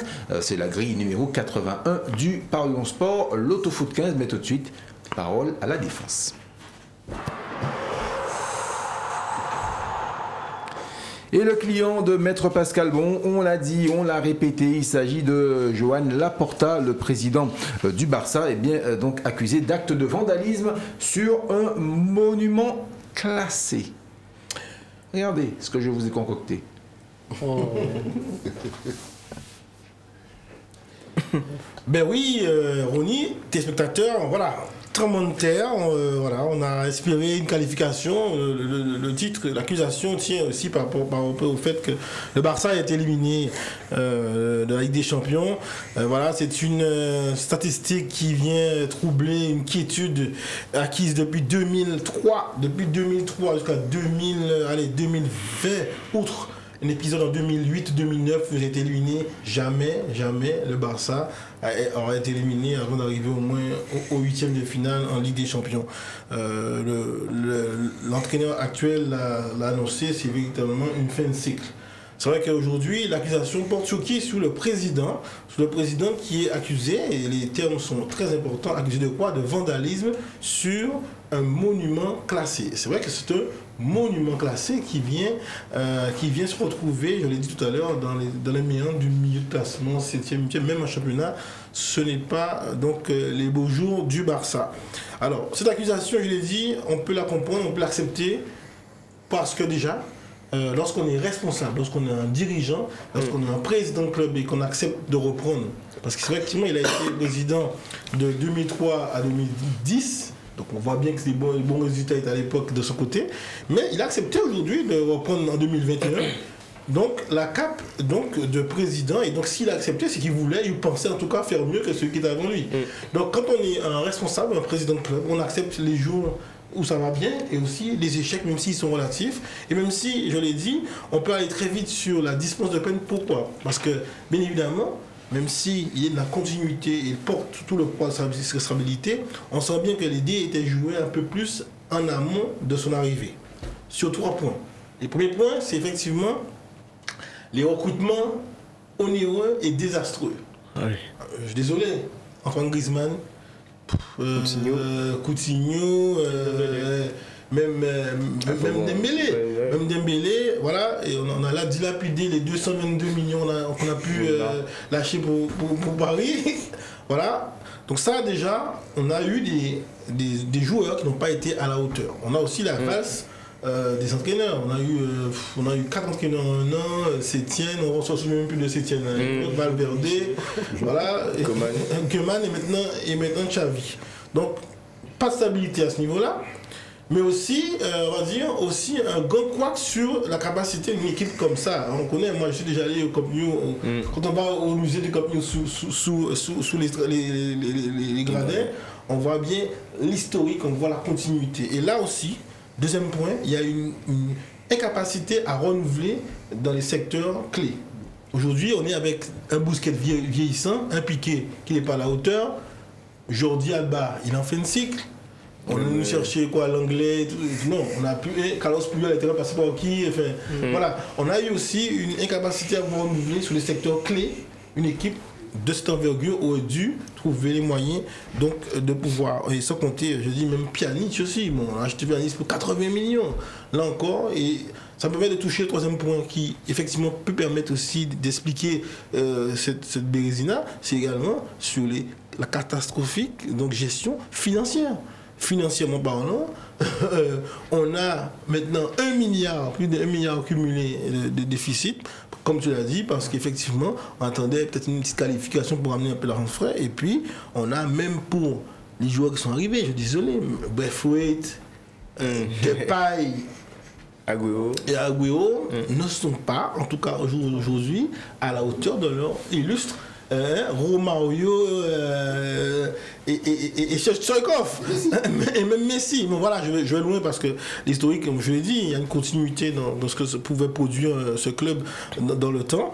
Et c'est vrai qu'aujourd'hui, on ne peut que se dire qu'au détour du taulier Xavi qui est à la manette, d'attendre, d'être patient, qu'au détour de déclaration de Laporta qui, bon, je l'ai dit, qui accepte aussi donc, de devoir endosser la responsabilité de cette défaite, on va dire, ce tremblement de terre par rapport à un club de ce standing, il va falloir maintenant être patient et accepter que ce tel club puisse aller au mieux faire un beau parcours en Ligue Europa, mais surtout au titre du championnat, au titre de ses fondamentaux, ce qu'on sait connaître, parce que même aussi les petits jeunes du club, la Pedri, tout ça, c'est pas encore ça. Alors on savait qu'il y avait Ansu Fati qui était un peu l'épouvantail qui pouvait cacher les difficultés. Bon, il est encore blessé, bon, c'est compliqué, mais voilà, il va falloir attendre, être patient. Et aujourd'hui, cette convalescence va durer quelques temps. Il va falloir s'habituer à ne plus voir effectivement ni un demi, ni un quart cette année, pour 2 ans. Le Barça à un tel niveau, donc oui, en tant que responsable, en tant que celui qui a voulu prendre les rênes, personne ne l'a forcé, il est responsable, donc cette accusation tient, et il est peut-être coupable, mais en tout cas, pour l'instant, il a les points émeliés financièrement pour pouvoir faire au mieux, et même pouvoir renouveler, se relancer tout de suite avec de grandes pointures en termes de recrutement, parce qu'il va falloir recruter, il va falloir trouver les pépites, aller dénicher, retourner peut-être, aller relousser un peu la chemise, aller dans les petits clubs, soit au Brésil, soit en Afrique ou ailleurs, pour trouver les pépites, parce que voilà, on ne pourra plus compter sur le recrutement faramineux qui pourrait tout de suite rendre Barcelone aussi compétitif que ses concurrents directs. Voilà. Ouais, c'est ça. Merci, maître Pascal Bon. L'avis rapide. Oui, bien sûr, je souscris complètement à ce que vient de dire Pascal Bon. Moi, je crois que surtout le Barça n'a pas su anticiper le renouvellement de ces grandes stars que sont les Messi et autres, et qu'ils se sont retrouvés très vite dépassés par les événements et par l'évolution des autres clubs aussi. Et financièrement, bien sûr, ils ont fait n'importe quoi.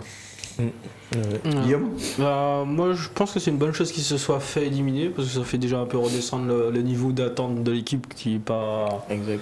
C'est pas une si grande équipe que ça, on va pas se mentir. Et je pense qu'au contraire, on parle de détruire des biens publics. Je pense au contraire, il est en train de reconstruire une équipe dans le sens où Xavi, quand il fait jouer les joueurs qu'il fait jouer, il réfléchit peut-être déjà à l'année prochaine. Il fait jouer des Gavi, des Pedri. Il y a plein de noms que je connais pas dans l'équipe. C'est la première fois que je regarde le 11 de Barcelone. Il y a au moins 4 joueurs que je connais pas où j'ai entendu le nom 1 ou 2 fois. Donc moi je pense que quand on regarde l'histoire du Barça, les derniers meilleurs joueurs c'était Messi, Masia, Iniesta, Masia, Xavi, Iniesta, Puyol, Masia, Piqué, Masia, Manchester, Barcelone.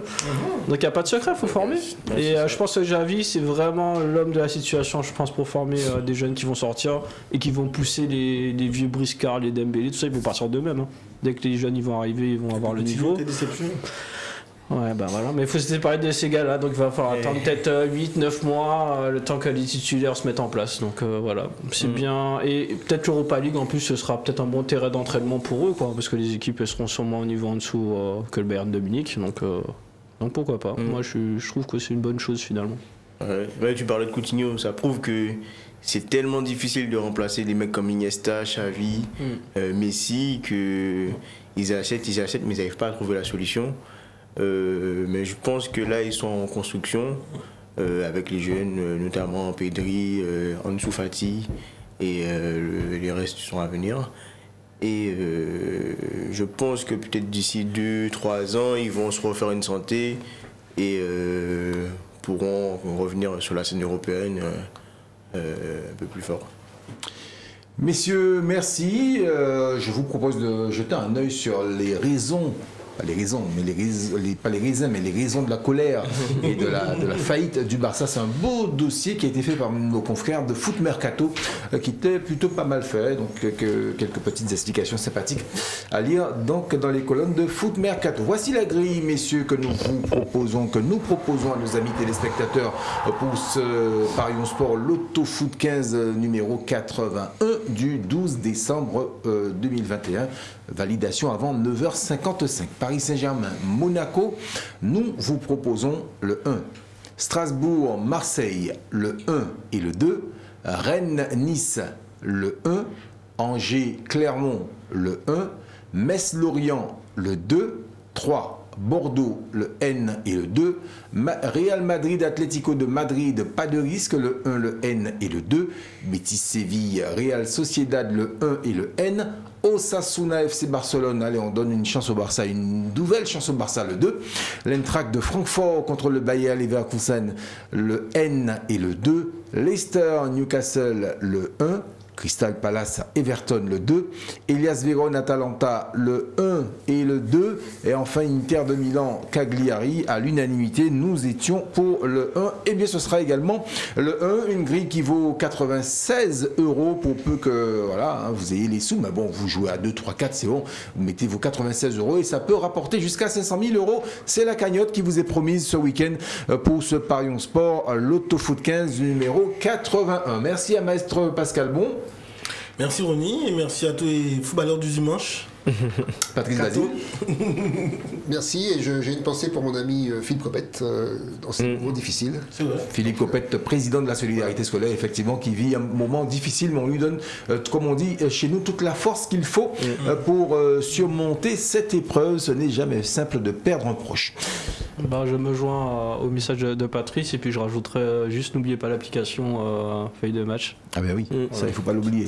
In the pocket, comme on dit. Elle est dans votre poche. Et vous avez tout ce qu'on a dit, toutes les infos, les pronostics, les historiques, tout est dessus. L'application à télécharger, bien évidemment, sur les plateformes que vous connaissez habituellement. Tout dépend, bien évidemment, de votre smartphone. Merci également à notre invité, Morgane Saint-Maximin. Vous revenez quand vous voulez. Merci de m'avoir invité, ça fait plaisir, honnêtement. Très intéressant comme émission.